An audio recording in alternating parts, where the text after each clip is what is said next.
What is up, guys? Welcome to the Being Beautifully Honest podcast and channel. Thanks for being here, being subbed. If you're not, hit the button. And if you're listening on YouTube, hit the like. It's like walking in the room and hitting that light switch. Let's brighten up the place and get into the royal drama. So it's looking like Harry and Meghan are maybe trying to slip their way back into the UK, going back home.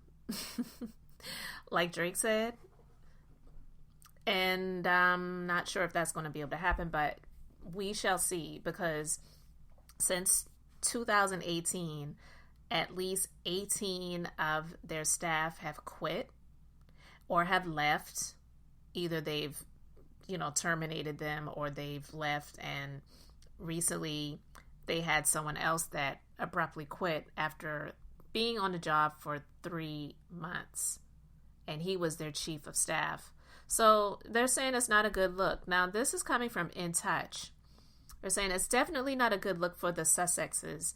People are saying they're the bosses from hell, noting that the latest upheaval, along with issues with their business ventures and Harry's visa, have gotten so bad that they're considering returning to England. They want to come home.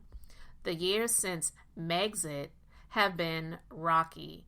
Harry and Meghan have weathered a string of disappointments related to their Hollywood deals with Spotify and Netflix, as well as a probe into their Archwell Foundation.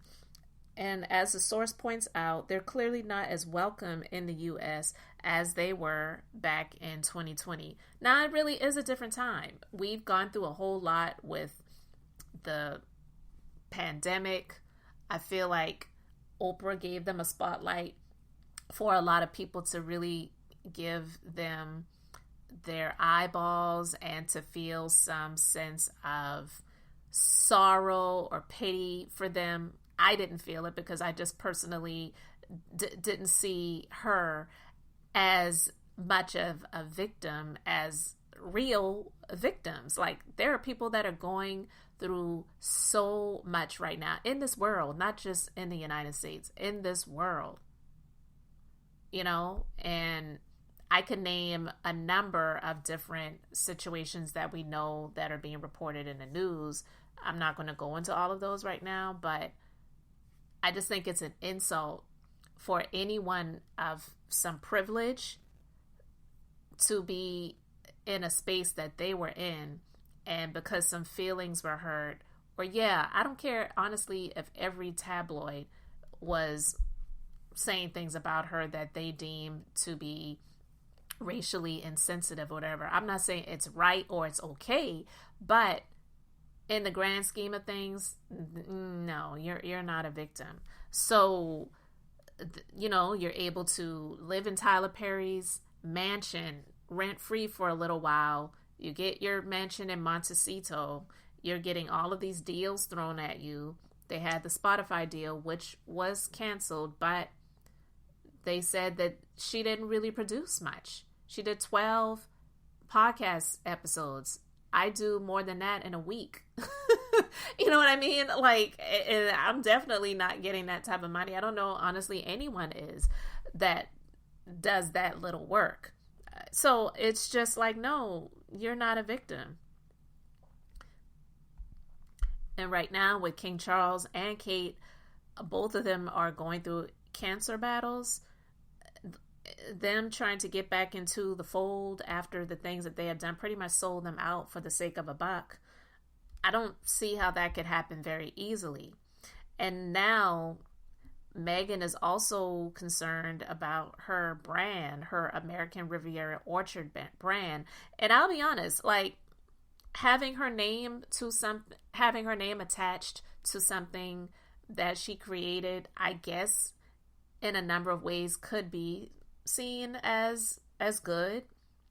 But because of all of the backlash that she has received, as well as, honestly, she's not a very likable person, I don't know if it was very smart of her to attach herself to it. So they're saying that she's already anticipating backlash for her brand, and she feels like she's under siege.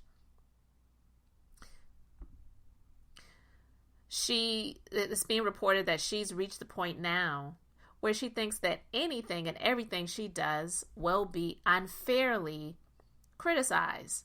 With news that the couple's Netflix contract may be under threat, along with the mockery that greeted the launch of her online brand, she feels very much under siege. The fact that both she and Harry are scrutinized for every move that they make, they believe feels very unfair. But, I don't know. Selling her jams and dog biscuits, it may do really well because it's said that over 100,000 people have signed up to hear about the first products that will be launched. And I'm hearing that the jams are going to be like between $200 to $300 a jar, which is absolutely insane to me. But listen, we're in a capitalist society. People can charge whatever they want to charge. And if people are going to pay the price, then they'll do it. But I digress. I don't know.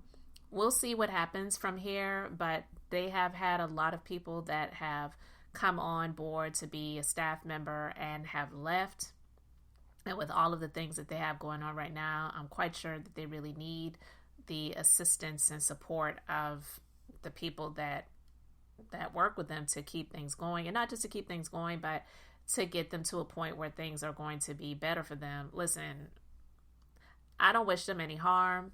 Don't wish them any failure. It's just what has happened has happened. And we'll see where it goes. But I think it's just really hypocritical to want to try to get back into the fold after they have left. But the other thing, too, that I'm not going to go too much into it about is the fact that Meghan has pretty much said, I'm completely done with my dad. I will never have anything to do with him ever again. And I find that extremely hypocritical. I know families have weird dynamics, and I'm definitely not one of those people that feels like family over everything, because people are people. And if people have really damaged you, I don't think that you owe them a relationship or reconciliation. But in the grand scheme of it all, she says that her dad embarrassed her because he made some letters public that she wrote to him and did interviews with the paparazzi. But yet, they were alleging that someone in the royal family was racist towards them, but yet she's okay with trying to reconcile with them. Call me crazy, but to me, it just looks like she dumped her dad for the better of what looks more, you know what I'm trying to say. Because I don't know anyone that has had their father-in-law walk them down the aisle when they get married. But for her, at the time, he was Prince Charles. Now he's King Charles. It looked better for her to have Prince Charles walk her down the aisle than her dad, who is overweight, who looks like a drunk, has probably had some problems and issues with alcohol. I don't know. And, and other things. So it was more palatable to have the prince walk her down the aisle than to have her own flesh and blood, who, by the way, actually really helped her to live a good life, who did work. He was not an absentee dad. He was not a deadbeat dad, actually. So it's just weird to me. I will say I will never understand that. But if you do, you can let me know in the comment section. Thanks for being here, liking, and subscribing. I'm Beth, just being beautifully honest. So until next time, I wanted to keep it brief, beautiful, and now I'm going to say bye.